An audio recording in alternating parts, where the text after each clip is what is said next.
tal, amigos de la justicia de los débiles? Acá estamos para presentar el capítulo número 2 de este compendio que tiene que ver con lo mejor de 2022. En esta ocasión el tema a tratar son las falsas denuncias. Falsas denuncias que son una realidad muy preocupante de lo que sucede no solamente en Argentina, sino en el resto de América y en buena parte del mundo. Las falsas denuncias suceden como un acto casi subversivo, le podrías decir, en donde el derecho, la ley, la justicia deja de ser un lugar de resolución de conflictos para ser un lugar de venganzas personales. Cuando hablamos de falsas denuncias, tiene que ver con conductas, tiene que ver también con un Estado que las promueve, en la cual, de alguna forma, hemos pasado de un derecho acusatorio a un derecho inquisitorio. Y en ese derecho inquisitorio, la palabra de un género tiene mucho más valor que la palabra del otro. Es por eso que más adelante incluso esto puede llegar a tipificar un delito. Pero hoy, hablando exclusivamente de lo que son las falsas denuncias, podemos decir que hay la persecución de una parte de la sociedad en donde se la juzga no por sus actos, sino por el género que tiene. Y esa es la parte realmente grave. El derecho históricamente ha sido el sostén de la sociedad, el lugar donde de alguna forma se han podido resolver conflictos y de alguna forma hemos aprendido a convivir de acuerdo a esas leyes. Hoy el derecho ha pasado a ser una cuestión subversiva, y es subversiva porque altera el orden de un Estado, el orden social, en contra de sus componentes. Cuando hablamos de subversión estamos hablando de un delito que se comete desde el Estado hacia los particulares. Cuando ahí hablamos de subversión hablamos de persecución. No debe haber ninguna ley más fascista que las leyes integrales de violencia de género, en la cual a personas se las juzga por un género y no por sus actos. Estamos en un punto donde además esas falsas denuncias, además esas ideologías de género, se han vuelto un negocio. Y ya empezamos a hablar de una cuestión económica. Lo que pasa es que esas cuestiones económicas cuestan vidas. Esas vidas, esas víctimas directas, hoy es el género masculino. Pero además de las víctimas directas, como es el género masculino, hay víctimas colaterales. Porque esto ha transversalizado la sociedad a punto tal que alrededor de cada hombre que se denuncia hay madres, hay esposas, hay novias, hay hijas, hay amigas, hay hermanas. Por lo tanto, hoy esas ideologías lo único que hacen es no proteger a la mujer. Además de atacar y tratar de destruir a un género, no está tampoco protegiendo al otro género. Debemos entender que cuando pasan esas cosas, cuando se rompe el orden social, corremos el riesgo de entrar en una cuestión de caos. Y el caos, generalmente, lleva a pérdidas, lleva a enfrentamientos. Los enfrentamientos nunca son gratis. La mayoría de los suicidios que suceden hoy los sufren los varones. El 80% de las personas que se suicidan son hombres. Y muchos de ellos son personas denunciadas falsamente. Hoy no hay castigo para quien denuncia falsamente. Y por eso, a partir de esto, después de esto, vamos a proponer un sistema de castigo, de la tipificación de la falsa denuncia como una figura penal y un castigo con penas que sean realmente ejemplificadoras.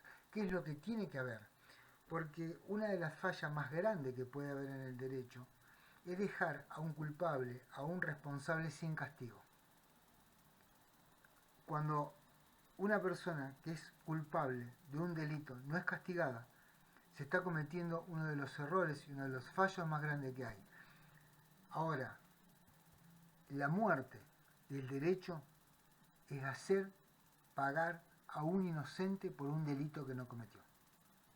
Es aún infinitamente más grave que dejar a un culpable sin castigo. Condenar a un inocente es la muerte del derecho. es la muerte del Estado del Derecho. Hoy, en esta situación, se están ignorando principios fundamentales de la ley, como por ejemplo la presunción de inocencia, el debido proceso, la justa defensa, la igualdad ante la ley.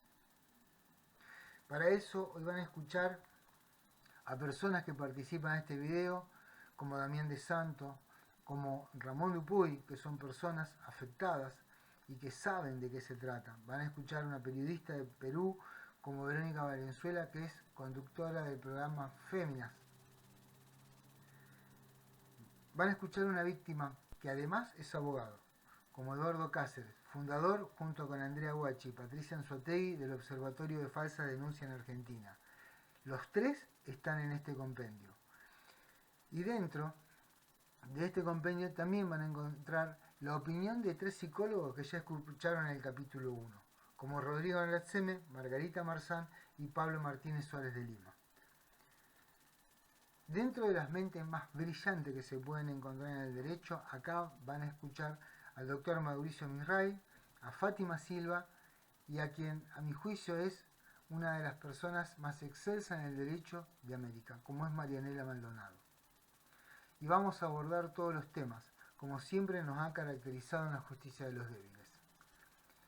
Esto nos tiene que invitar a reflexionar. No podemos seguir un estado de enfrentamiento en el cual un sector tenga que pagar hasta con su vida todo lo que tiene que ver por la mala aplicación, la mala lectura de lo que es la aplicación de la ley. Hoy los jueces no están aplicando la ley, están aplicando un criterio que nada tiene que ver con la ley. Es hora que como sociedad le pongamos un freno. Y para eso vamos a escuchar a las personas que de alguna forma han vivido en carne propia de qué se trata la mala aplicación del derecho. Los dejo con este compendio. Falsas denuncias. Y a lo largo de este compendio los invito a reflexionar. Porque mañana la víctima puede ser usted. Puede ser alguien que usted quiere. Entonces, no permitamos que esta siga sucediendo en nuestra sociedad. Está en nuestras manos, como parte integrante del Estado, darle fin a este tipo de conductas. Disfrútenlo. Los dejo con el capítulo número 2, falsas denuncias.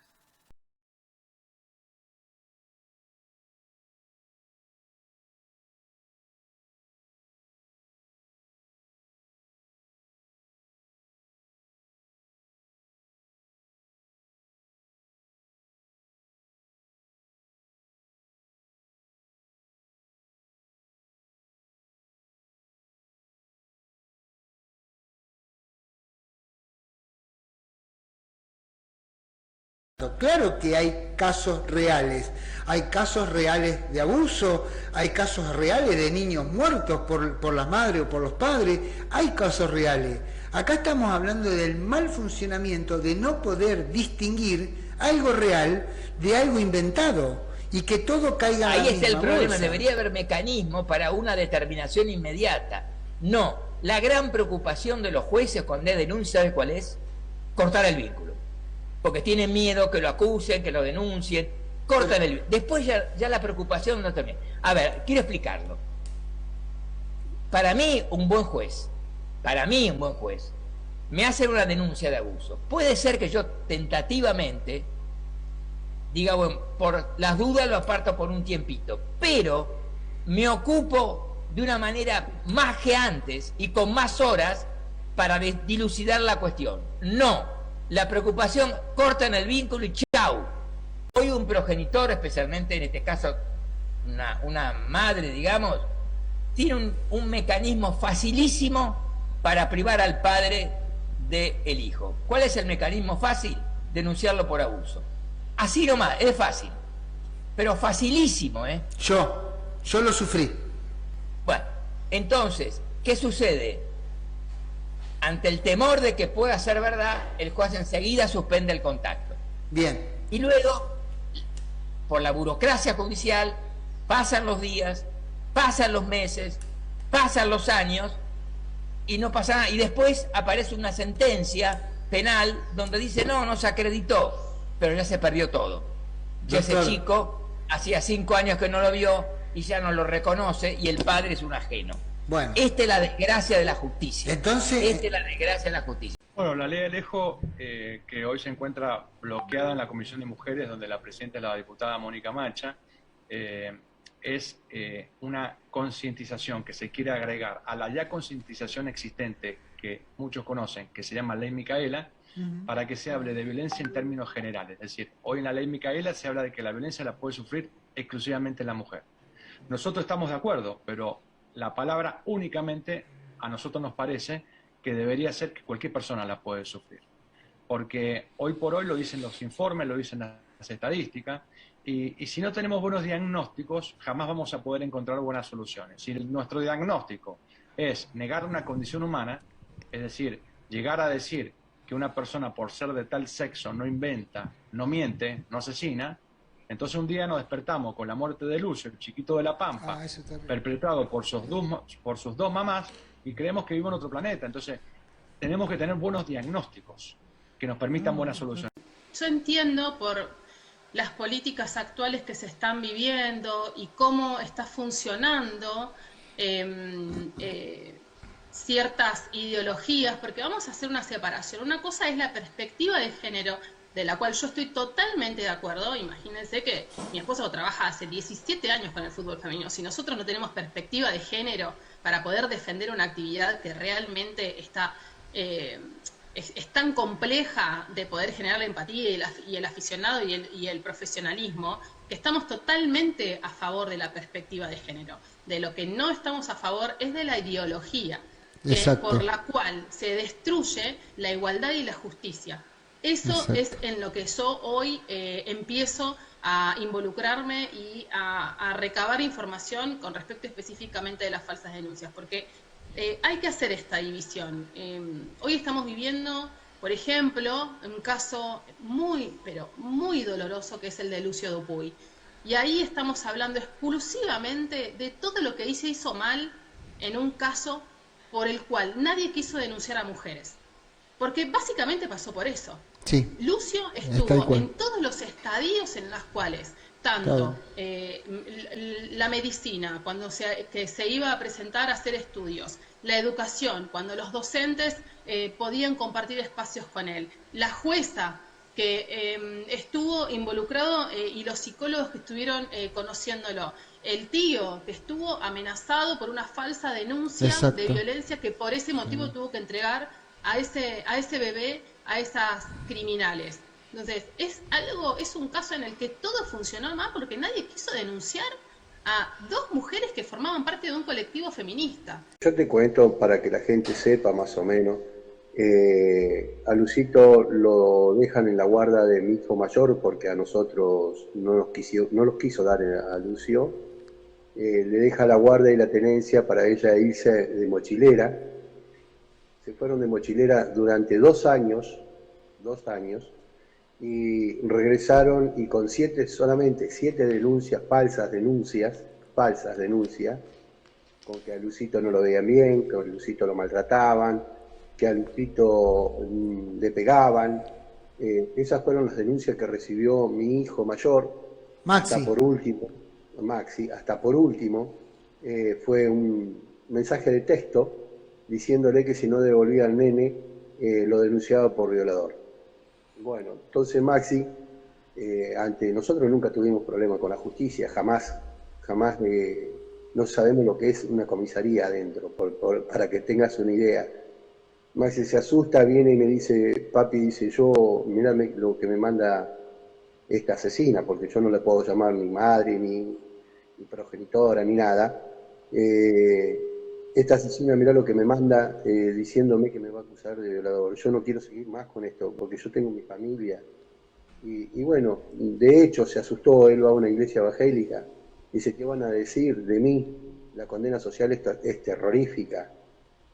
Fuimos y le mostramos todas las pruebas a la Pérez Ballester, a la jueza esta que es una inepta para estar en su cargo. Le mostramos todos los audios que le mandaban, los chats que le mandaban a Cristian. Nosotros teníamos en nuestro poder donde ella hacían orgías delante de Lucio, fotos, videos, le presentamos que ellas consumían droga, tenían 8 plantas en la casa de ella, frente al nene, y bueno, aún todo eso así, revocó la tenencia. Varias veces he ido al Congreso para el tratamiento de la ley, que no debería haber tenido tratamiento la ley, tendría que haber entrado, como decimos en criollo, por un caño, porque es para los chicos. Yo te vuelvo a repetir, Lucio no tiene, y los chicos no tienen mandaría política porque no votan. Yo sé que en Argentina hay muchísimos problemas. Hay problemas de economía, hay problemas de pelea entre gobiernos, hay problemas del dólar. Yo le diría a todos los políticos, guárdense en el problema del dólar, de la economía y lo demás. Los niños están primeros. Los niños están, los derechos del niño están sobre todas las cosas de la naturaleza. Así que fijemos la mirada fija, pongamos la mirada fija en los niños, que es el futuro de la Argentina. Siguen matando chicos como si nada, los siguen abusando, y miramos para otro lado, pongamos la mirada en los niños. Nosotros aprendimos en estos 10 meses sin Lucito, hemos aprendido a luchar muy fuertemente solos, con el acompañamiento de toda la gente y periodismo, como vos, que no dejan de caer nunca en el caso de Lucio. No así políticamente, porque políticamente Lucito no tiene ninguna bandería política. Le salieron a criticar a la familia de que nosotros estábamos de un lado o del otro. Acá no importa la bandería política que haya en este momento, o la que vendrá, o la que estuvo. Lucio no tiene ninguna clase de bandería política. Acá lo importante y lo que tienen que ver y abrir los ojos es que hay cientos de miles de chicos con sus derechos vulnerados. Hay informes hoy de la Cruz Roja Internacional que dice de que hay que empezar a prestarle más atención a la violencia doméstica en hombres y en infantes. Entonces, lo está diciendo la Cruz Roja Internacional, no lo está diciendo cualquiera, que termina siendo un privado, ¿no? Manejado por personas que están interesadas en flagelos sociales y no desde los gobiernos. Entonces, esas alertas tenemos que estar prestando la atención. Y creo de que en estos casos, como el de Lucio, como el de Samuel, como el de Milo, necesitamos capacitación y compromiso. Y legislación. Y determinación. Que pongan límites también. Porque, ¿cuáles son las consecuencias de las personas que dejaron que todo avance?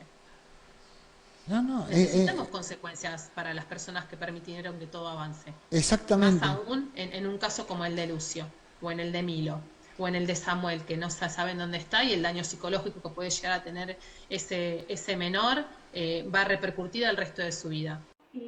La obstrucción del vínculo, es decir, cuando un padre destruye la imagen del otro padre, de la madre, o viceversa, sencillamente se tiene que variar la tenencia.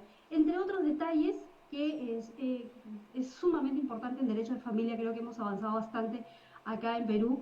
Todavía hay mucho por trabajar, por ejemplo, este vacío legal con respecto a las denuncias falsas.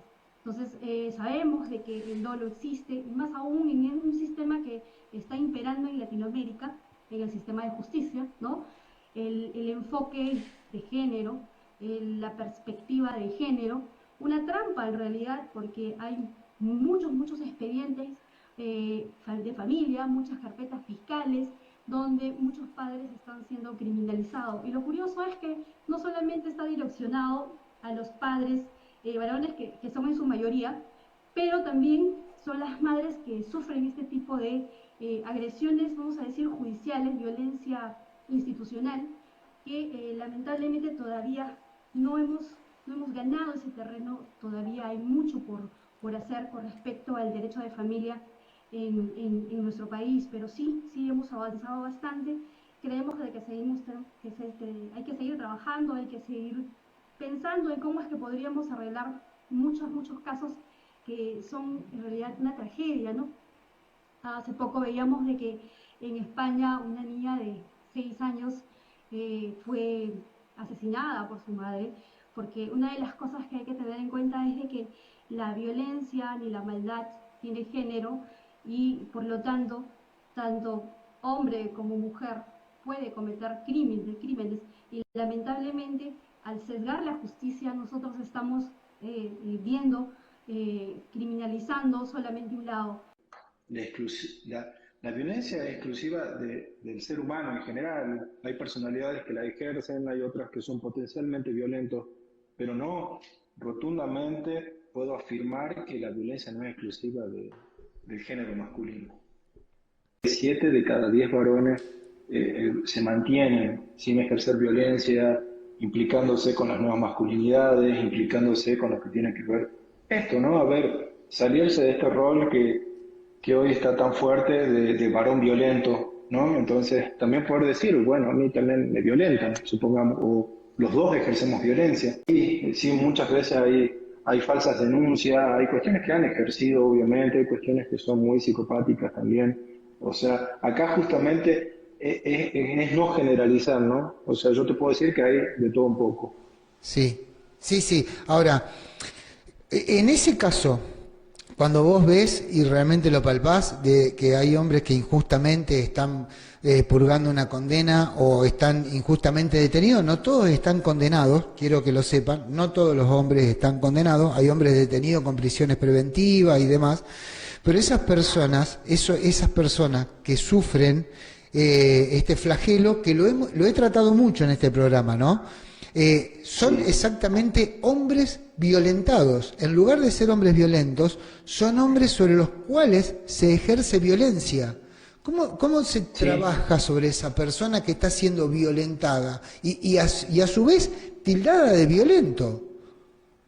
Tal cual. Y terapéuticamente hay que llevarlo como cualquier cuestión en los pacientes, ¿no? O sea, abordándolo por el lado subjetivo. ¿Esto qué quiere decir? Que cada abordaje va a ser particular, porque bueno, hay que ver el estado subjetivo de ese paciente. No todos resistimos una falsa denuncia, no todos podemos enfocarnos, estar, a ver, en este sentido equilibrado, teniendo salud mental con todo esto. Acá se está utilizando ciertas políticas para dañar, venganza, quitarte de puesto de poder, quitarte de puesto de trabajo, separarte de tus hijos. El daño a las infancias que se está generando es criminal e irrecuperable. Y es muy difícil para una persona que recibe una falsa denuncia y que no sabe en dónde está parado, que es primera vez. Primero el golpe psicológico, que te sacan de la casa, que los denuncian en un esquema de matrimonio, con conflicto con los hijos que le hacen una denuncia por abuso. Para un papá o para una mamá, cualquier progenitor, que solamente alguien se entere de que uno supuestamente puede estar involucrado en un delito de abuso sexual con el hijo o con la hija, eso es un golpe psicológico terrible. Que no es que se supone que hay muchas falsas denuncias, se niega esa cuestión. Se niega, porque hay datos de que hay un 70% de falsas denuncias, sin embargo, se mantienen en una línea, digamos, sesgada, si se quiere, donde se considera que hay una víctima, que es el niño, y muchas veces ni siquiera el niño, muchas veces se considera víctima a la madre denunciante, y esto lo he visto también, y hay que corregir esa cuestión. Bueno, esto es lo que dijo la madre, vamos a ver qué dice el niño realmente, ¿no? Pero bueno, ya hay una víctima, ya hay un victimario, y esto ya está cerrado, y entonces falta la prueba, que es la cámara Gesell. Para mí esto es prueba y lo cierran ahí. Cuando uno está haciendo un trabajo de este tipo, está investigando, básicamente, tiene que aportar lo más que pueda, todos los datos posibles, incluso hipótesis alternativas, no solamente quedarse con la hipótesis principal de que existió un abuso. ¿Por qué? Porque lo que uno ve en la práctica, digamos, es que los datos que se aportan son muy pobres, y entonces ya de por sí, cuando uno ve la denuncia, muchos nos agarramos la cabeza, decimos, con esta presunción, que a lo mejor es una escena de higiene y nada más, al niño se le apartó de un padre, se ordenó inmediatamente una restricción siguiendo un protocolo que es impecable, pero que habría que revisarlo, ¿no es cierto? Y entonces, antes de investigar, ya se apartó al padre y se separó al niño del padre. Estamos hablando de padres porque, si bien hay muchos casos también de mujeres acusadas e imputadas, la mayoría son papás y la mayoría de las denunciantes son mamás. Si bien a mí no me gusta generalizar, pero bueno, en la práctica es lo que más se ve. Soy de la idea de que es más importante la pericia psicológica a quien denuncia que al denunciado. ¿Por qué? Porque la personalidad del denunciado no es vinculante con un hecho. O sea, puede ser el peor psicópata, puede ser el más agresivo, pero no haber cometido el hecho que se está investigando.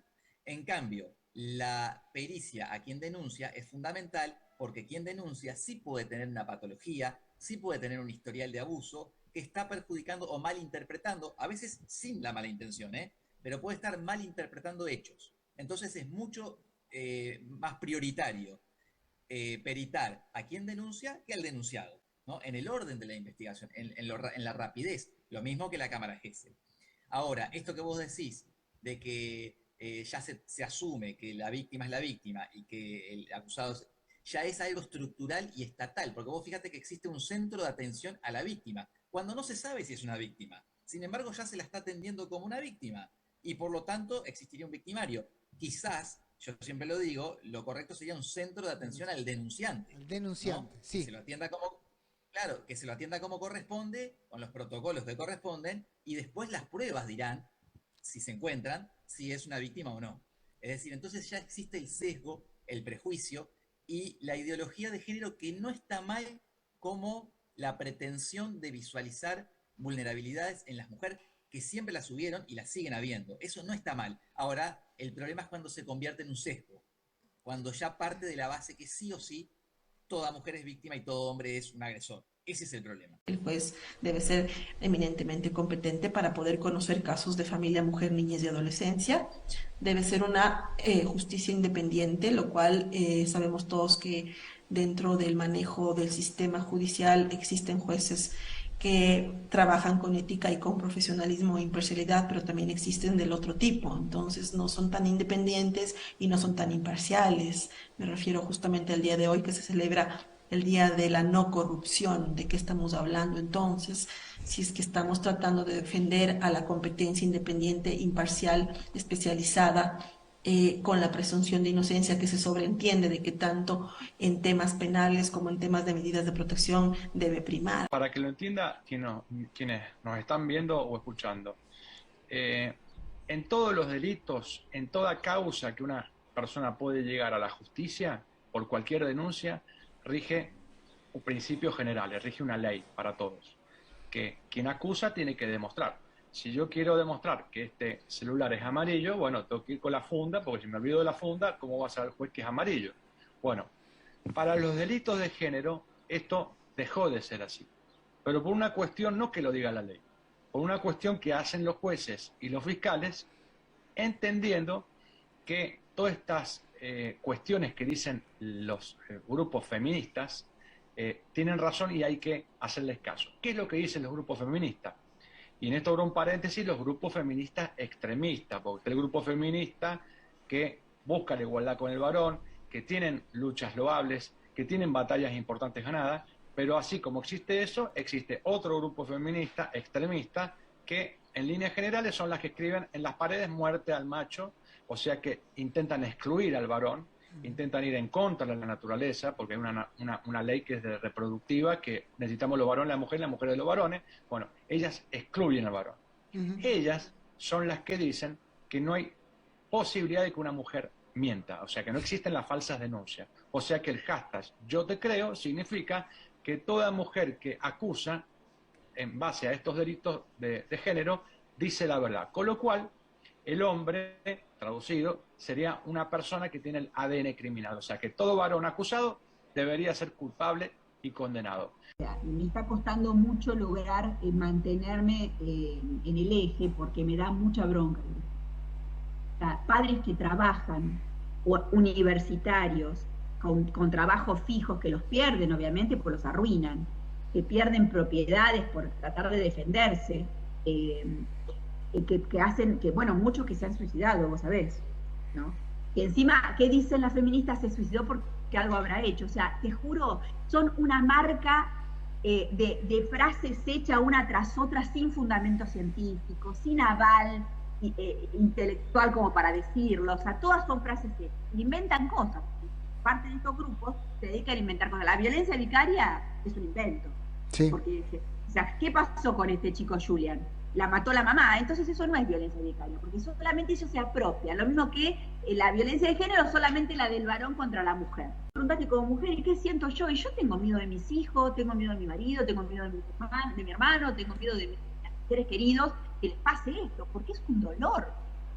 Viste, que vos criaste un hijo, que vengan y te digan que tu hijo es un abusador. Ahora, lo grave no es solamente que esto lo digan y suceda. Lo grave es que los jueces y los fiscales no estudien y no sepan que hay prueba científica para determinar un pedófilo. Quería ir a eso. Todos los hombres se volvieron pedófilos de un día para el otro. Sí, sí, sí. ¿No? O sea, esto existió siempre. Nadie niega los abusos.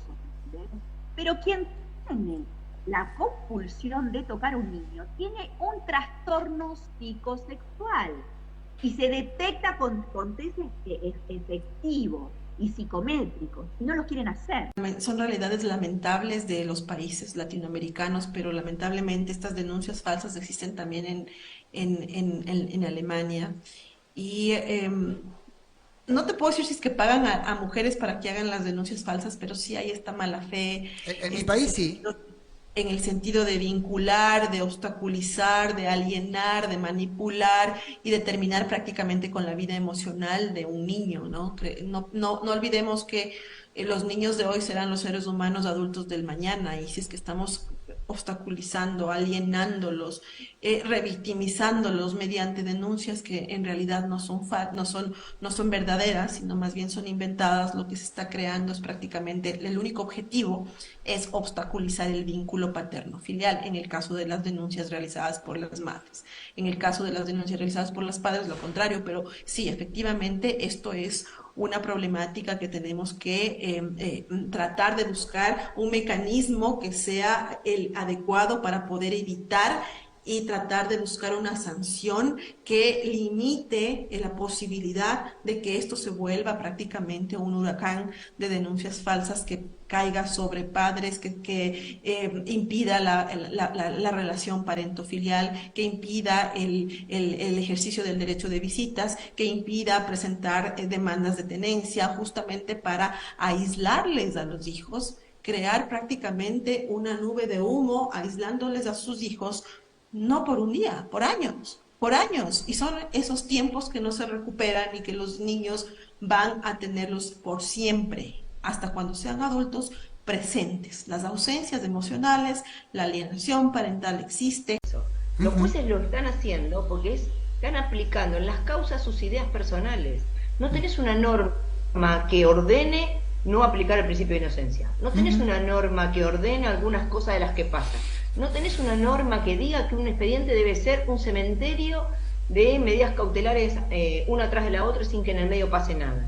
Eso no está escrito en la norma. Eso es la mirada de los jueces respecto al caso concreto, aplicando su propia ideología. Fíjate lo grave que es. Mirá si mañana tenemos un juez que tiene ideología la pena de muerte y decide legislar.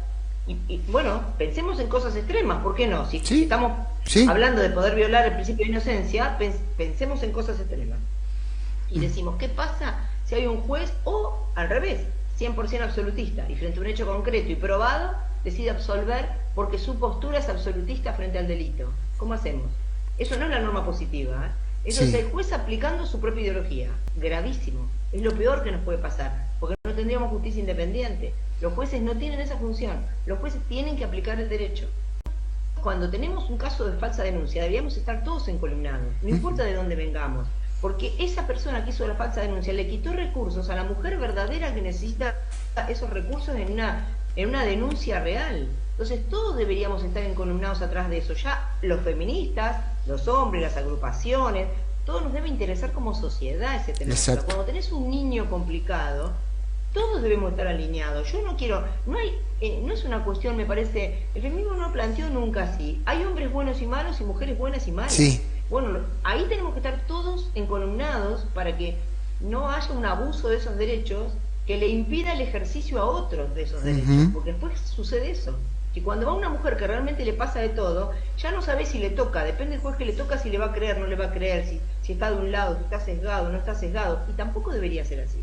No. Yo quiero la pena máxima para ese hombre que le pega a una mujer, pero también quiero la pena máxima para quien hace una falsa denuncia. Una persona que está acusada en un círculo cerrado, lo empiezan a mirar mal, lo sacan del trabajo, lo excluyen, lo empiezan a escrachar en las redes. Entonces, los daños realmente son criminales. Por eso yo particularmente y desde el observatorio estamos empezando a buscar que la legislación nos empiece a escuchar, porque este delito tiene que estar tipificado. Las falsas denuncias de violencia de género tienen que estar tipificadas para que un juez el día de mañana, cuando condene a alguien o lo absuelva o lo sobresea, no tenga que poner falta de pruebas, no tenga que poner ausencia de pruebas, las pruebas no fueron... No es que faltaron las pruebas, es que no las hay porque fue falso. Claro. Entonces, tener esa herramienta judicial va a ayudar a un montón de otras personas a poder recuperar su buen nombre y honor, y además poder reclamar judicialmente todo ese daño que sufrieron y que recibieron. El no reconocer que existen las falsas denuncias, por suerte, ya se está revirtiendo, porque hicimos algo entre todos, y siempre digo unidos, demostrar una problemática que existe, que no se puede negar. Hay cientos de miles de víctimas afectadas por falsas denuncias. El Estado debería de armar las estadísticas y analizar quiénes son los afectados. Pero por el contrario, 4 privados decidimos armar un observatorio de falsas denuncias para poder recibir datos ciudadanos y empezar a mostrar que existe un problema, que existen personas, ciudadanos que están afectados por las falsas denuncias. Son los ciudadanos que están diciendo, préstennos atención. Estamos afectados por falsas denuncias. No interesa de que seamos 55 millones y de que solo 500 seamos los afectados. Somos 500 ciudadanos argentinos que estamos afectados. Somos 500. Entonces, ahí es donde empezamos a decir, tenemos que ayudar, tenemos que colaborar, tenemos que unirnos para mostrar que nos tienen que empezar a escuchar. Eduardo habla muchas veces de alzar la voz en contra de las falsas denuncias. Alcemos la voz en contra de las falsas denuncias, a favor de la causa, a favor de colaborar y ayudar a las víctimas que están siendo afectadas por este delito, y a partir de ahí vamos a empezar a darnos cuenta que somos nosotros los únicos que vamos a poder lograr ese límite. Y que si alguien hace algo indebido respecto a esto y no tiene la capacidad de ponerse en el lugar del otro, lo tiene que trabajar, porque de la única manera que se den cuenta que el daño a veces es irreversible es poniéndose en el lugar del otro. Y eso nos cuesta mucho al ser humano. Nosotros cuidamos nuestra quinta y no nos importa el de al lado. Pero si empezamos un poco, tal vez no es un idealismo, ¿no? Es lo que yo promulgo en mi vida. Si me pongo en el lugar del otro, comprendo rápidamente que está bien y que está mal. Y yo no necesito un juez que me diga que está bien y que está mal. Yo sé, en mi fuero íntimo, qué estoy haciendo bien y qué estoy haciendo mal. No sé cuál es el apremio o el castigo de quien hace una denuncia falsa. Yo tengo amigos que le han hecho denuncias y amigas que no estaban en el país. Estaban de viaje por el interior trabajando. Entonces, era una denuncia falsa a prima facie. Pero comprobándose que es una denuncia falsa, hay una mentira en el medio, me parece que ahí los jueces tienen que actuar inmediatamente sobre la obstrucción del vínculo. Quiere decir que ese pedido de obstrucción del vínculo tiene muchas falacias en el medio para que el otro no pueda disfrutar de lo que tiene, que son sus hijos. Y lo que le quiero decir a la gente, y repito, vos lo venís diciendo, pero es algo que yo viví y pude superar, pero no en todos los casos se puede superar. Entonces, teniendo en cuenta eso, a priori pensemos que no lo pueden superar para no cometer errores en la vida de nuestros hijos. Lo que hoy se conocen como las falsas denuncias, en realidad podríamos llamarlo de otra forma, podrían ser las falsas acusaciones que se hacen sobre personas inocentes y cuál es el impacto que tiene en la vida de esas personas. No solamente en la vida personal, sino en la vida familiar, en la vida social y hasta en la vida económica. Cada vez que un juez o un fiscal o una defensoría del menor o un equipo psicosocial tiene que concurrir a una audiencia que se genera a través de una denuncia que es falsa, de falsedad absoluta, están gastando el tiempo. Cuando estamos apañando a alguien que denuncia falsamente, no solamente le estamos haciendo daño a la persona que es denunciada, sino que aparte le estamos haciendo daño a la sociedad porque estamos usando recursos que se necesitan.